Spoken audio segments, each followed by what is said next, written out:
Salut les presque adultes, si vous cherchez des conseils appart dans la série qui arrive, on va vous expliquer où chercher, les choses à faire absolument une fois qu'on a emménagé, ou se demander si c'est vraiment grave de truquer son dossier de location. Alors moi, perso, j'attends avec impatience l'épisode sur les plantes. Mon orchidée est complètement séchée. Mais c'est peut-être que j'ai oublié de l'arroser. Oh non, ça c'est un scandale Valentin, tu peux pas laisser crever une orchidée. Désolé. Autre sujet important quand on emménage, la souscription à un fournisseur d'énergie. Et pour ça, il y a notre super sponsor Équateur. C'est un fournisseur d'énergie verte, pas comme les plantes de Valentin apparemment. Et oui, Équateur, c'est un service qui permet de savoir d'où vient l'énergie qu'on consomme. Et c'est vert parce que c'est de l'électricité et du gaz renouvelable. Sur le site équateur.fr, il y a plein d'infos et des articles hyper complets pour changer de fournisseur et en apprendre plus sur comment est produite l'énergie verte. Alors merci Équateur. Adulte. Mode d'emploi. Adulte. Difficile, hein, super. Adulte. Adulte. J'en peux plus de ce mot. Si, adulte, ça va le faire. De ouf. Adulte. Mode d'emploi. Oh yeah. Coucou tout le monde, bienvenue dans Adulte Mode d'emploi et une nouvelle thématique pour le mois de décembre, la thématique forme. Moi je suis toujours avec Louane. Salut Louane. Salut Valentin, t'es en forme? Ah, j'allais te poser la même question. Ah, la chips.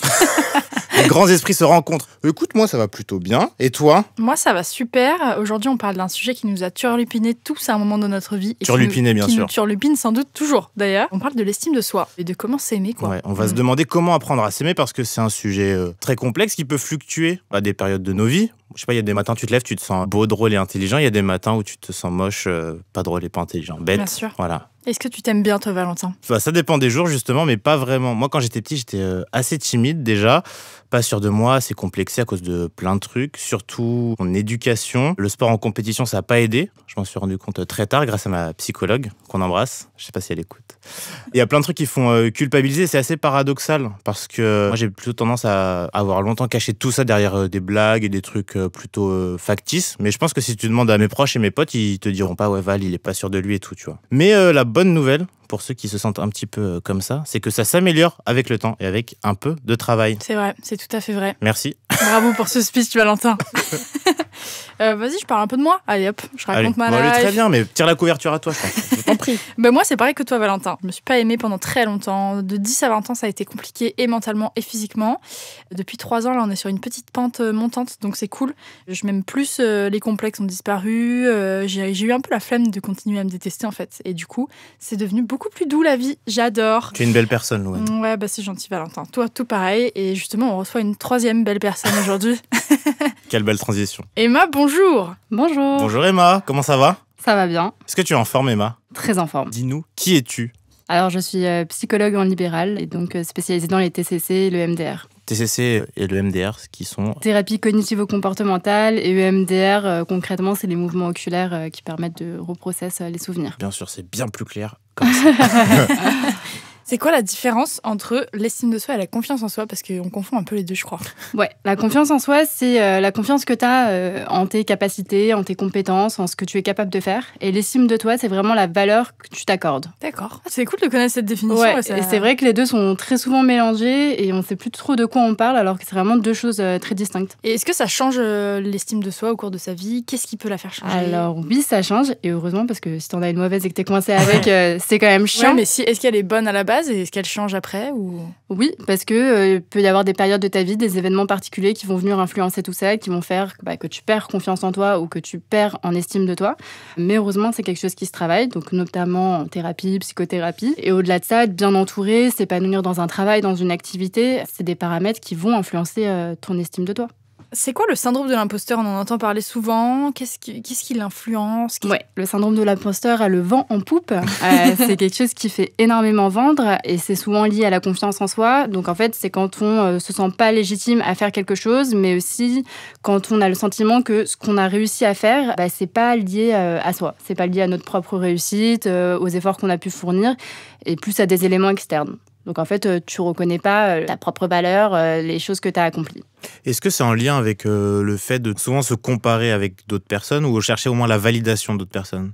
Ça peut. Effectivement, si tu attends beaucoup l'approbation des autres et que tu l'as pas, t'es pas forcément en mesure de toi-même approuver ce que tu as fait et reconnaître que ce que tu as fait, c'est bien. Donc oui, ça se peut. C'est forcément une mauvaise chose, entre guillemets, d'attendre cette approbation?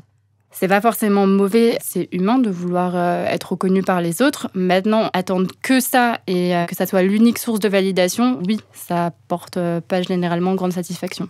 Est-ce qu'on a des choses, est-ce qu'on a des exercices ou des pensées à se dire pour se sentir mieux et moins, alors, avec une confiance en soi basse ou une estime de soi basse, parce que c'est pas la même chose? Alors oui, il y a des choses à faire. Je pense qu'il faut se considérer avec bienveillance, c'est-à-dire que ce que tu dirais pas à quelqu'un d'autre, tu vas pas forcément te le dire. Mais typiquement, quand tu réussis pas à faire quelque chose, tu vas tout de suite dire je suis naze, voilà, je suis vraiment nulle, vraiment une boulette et tout ça. Tu le balancerais pas à ta mère, à ton frère, à ton meilleur pote. Donc déjà un peu plus regarder les pensées qu'on a envers nous-mêmes. Dans le cadre du travail concrètement, qu'est-ce qu'on peut faire quand on n'a pas trop confiance en soi, qu'on sait pas trop comment dire les choses? Moi, ce que j'aime conseiller, c'est la communication non violente. C'est-à-dire que tu vas passer par 4 étapes pour t'exprimer. La première, c'est tu exposes les faits, comme quelqu'un d'autre pourrait les voir. Donc, j'ai envoyé le dossier X mercredi et depuis, je n'ai pas eu de retour. Très bien, tu pourrais constater la même chose. La deuxième étape, c'est on va exprimer les émotions qui sont en rapport avec ça. Donc, ça me donne l'impression que mon travail n'est pas bon, ou bien que c'est ignoré, ou que peut-être ça n'a pas d'impact. Très bien. Puis après, t'exprimes ton besoin. Qu'est-ce qu'il faudrait? Moi, je suis quelqu'un qui aime bien être cadré. J'apprécierais avoir une réponse pour savoir si mon travail va dans le bon sens. Très bien. Et après, on arrive à la 4e étape. Tu ouvres la fenêtre et tu dis quelles sont les solutions? Qu'est-ce qu'on peut faire pour y remédier? Est-ce qu'on peut prévoir une réunion une fois par semaine? Est-ce qu'on peut faire un débrief par mail? Et en fait, cette manière de communiquer, ça permet d'exposer exactement comment tu te sens, donc déjà de lâcher un peu tout ça, et d'arriver sur une solution où tu vas te mettre d'accord avec la personne en face. C'est génial. Je vais appliquer ça dans ma vie de tous les jours, dorénavant. Et du coup, dans la vie perso, si on sort un peu du cadre de travail, c'est quoi les tips pour s'accepter ou pour détruire ses complexes, ses injonctions? Alors, je pense que déjà, il faut se demander 2 choses. Est-ce que tout complexe est vraiment fait pour être débarrassé? C'est-à-dire, on a le droit de pas aimer des choses chez soi, et je suis pas sûre que ça soit vraiment un drame. Si t'aimes pas tes pieds, t'aimes pas tes pieds, et puis tu fais avec. Par contre, quand ça prend des proportions énormes, là, tu peux te demander, est-ce que j'aime pas cet aspect de moi parce que vraiment je l'aime pas et il me dérange profondément, ou au contraire, c'est quelqu'un qui l'a pointé du doigt, et donc je l'ai vu, et donc je me suis mis à pas l'aimer. Et là, la dynamique, elle est différente. Et en fait, la plupart du temps, tes complexes, les choses que t'aimes pas trop, c'est des choses qu'on t'a montrées et des choses en fait, que t'as appris à ne pas aimer. Donc, si t'as appris à pas les aimer, tu peux apprendre à les aimer aussi. Et comment on se débarrasse de ça, justement? En travaillant dessus, c'est-à-dire en se disant est-ce que c'est quelque chose déjà que je peux améliorer? Si c'est quelque chose de physique, type ton nez, est-ce que tu peux l'améliorer? Non, pas vraiment, tu peux pas maigrir du nez ni rien. Mais est-ce que par exemple faire une chirurgie, c'est quelque chose qui te ferait du bien? Peut-être, ça serait quelque chose qui aiderait. Au contraire, est-ce que tu peux pas envisager ton nez différemment? Donc moi par exemple, mon nez, je me dis en fait sa fonction c'est de respirer, inspirer, expirer, il fait le taf, trop bien. Donc en fait d'essayer d'ouvrir les pensées automatiques que tu peux avoir par rapport à ton complexe et d'essayer d'envisager d'autres choses. Et ouais, justement, tu parlais des gens qui pointent un peu les complexes et que ça peut créer des complexes et tout ça. C'est pas gentil. C'est d'être pas gentil. Comment on peut se détacher de ce que disent les autres de nous? Comment on fait tout ça? Alors, 2 choses. Déjà, tu vas te demander, est-ce que la personne en face, son avis a une valeur pour moi? Est-ce que c'est quelqu'un d'important pour moi dans ma vie? Est-ce que c'est mon frère? Est-ce que c'est ma meilleure amie? Ou au contraire, est-ce que c'est quelqu'un dans ma classe? Ça n'a pas trop d'importance. Je trouve que ça échange beaucoup parce que si c'est quelqu'un qui n'a pas trop d'importance pour toi, tu peux te demander, est-ce que j'ai de l'admiration pour cette personne? Est-ce que ces valeurs, c'est des valeurs que j'ai envie de prendre en compte dans ma vie?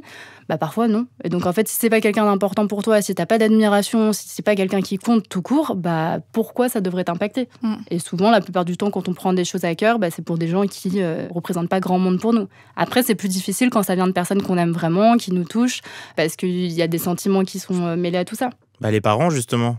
Souvent, quand on est plus jeune, c'est de là que ça part. Comment on peut passer au-dessus de ce que disent nos parents? Alors, c'est plus compliqué parce que, par exemple, avec nos parents, on a besoin de ressentir leur approbation, on a besoin de sentir qu'on brille un peu dans leurs yeux, qu'ils sont fiers de nous. Et quand on n'a pas ça, tout de suite, c'est déception, ça devient négatif. Mais je pense qu'à partir d'un certain âge, on devient adulte et en fait, on n'est plus les enfants de nos parents. Et à ce moment-là, tu poses tes limites et tu expliques que pendant un temps, ça allait, t'avais pas forcément la possibilité de répondre, mais qu'aujourd'hui, t'as ton propre esprit critique et que ça, c'est pas OK et que ça, t'acceptes pas. Est-ce que ça marche vraiment le truc de se raconter des trucs positifs dans le miroir le matin en se levant? Des affirmations positives, je crois qu'on appelle ça. J'y fais beaucoup. D'accord. Mais là, maintenant, ça va mieux. Mais avant, c'était une galère, ouais. Et quel a été ton résultat? Écoute, ça a bien marché. Je sais pas si c'est ça qui a marché, mais en tout cas, ça va mieux. Donc Oui, ça marche et ça fait pas de mal. Pourquoi? Parce que quand t'as des pensées dans ta tête, il y a jamais de point final. Ça reste très, très flou. Enfin, c'est comme un vélo qui tourne dans le vide tout le temps. Quand tu te dis les choses, et d'ailleurs, la première fois que t'as dû le faire, tu devais être quand même très gêné vis-à-vis de toi-même. Ça devait être très étrange. Ça permet en fait d'exprimer oralement des choses positives par rapport à toi. Ça permet de te regarder dans les yeux et de te le dire, et ça rend les choses très très concrètes. Donc oui, ça fait du bien, oui, ça marche. Faut-il s'y mettre? Faut-il le faire? C'est une autre question. Et moi, j'avais une question perso aussi. Pour les gens qui culpabilisent beaucoup, et qui ont du mal à se pardonner leurs erreurs. Ça entame souvent l'estime de soi. Comment justement on peut se pardonner ses erreurs et surtout se dire que c'est ok d'en faire et de se dire qu'on peut pas passer une vie à être parfait? Je pense que la vie, c'est un apprentissage quotidien. C'est-à-dire que la première fois que tu as essayé de marcher, en général, tu t'es loupé. Tu as continué plein de fois à essayer, c'est pareil. Pareil pour l'écriture, pareil pour l'apprentissage de la lecture. Et à l'époque, c'était ludique et tu y as vu une finalité. Donc là, c'est pareil. C'est normal qu'il y ait des choses que tu fasses pas bien. Il y a des choses où forcément tu vas faire des erreurs parfois. Faut le voir. Est-ce que j'avais une mauvaise intention derrière cette erreur ? En fait, s'il y avait zéro mauvaise intention, pardonne-toi, ça va beaucoup plus vite. Ça arrive en fait dans la vie de faire des erreurs.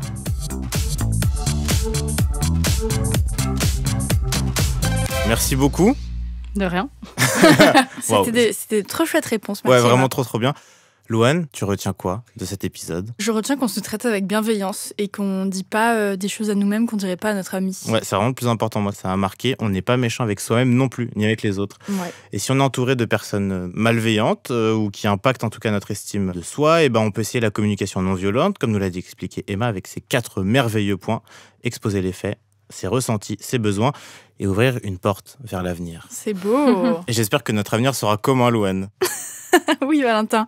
J'espère également que notre avenir sera commun. C'est Wow. une bonne phrase à mettre sur tes cartes de fin d'année, ça. T'as l'air de tellement pas le penser. Mets ça à ta mère, genre, j'espère que notre avenir sera commun, maman.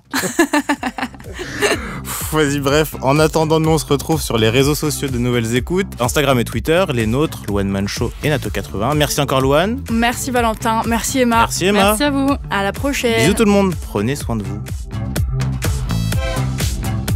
Adulte Mode d'Emploi est un podcast de Nouvelles Écoutes. Écrit et animé par nous, Louane et Valentin. La production et la coordination, c'est Mathilde Jonin et Cassandra de Carvalho. Direction artistique, Aurore Mailleux. Réalisation, Marion Gourdon. Enregistrement, montage et mixage par Constant et Robin au studio Caleçon.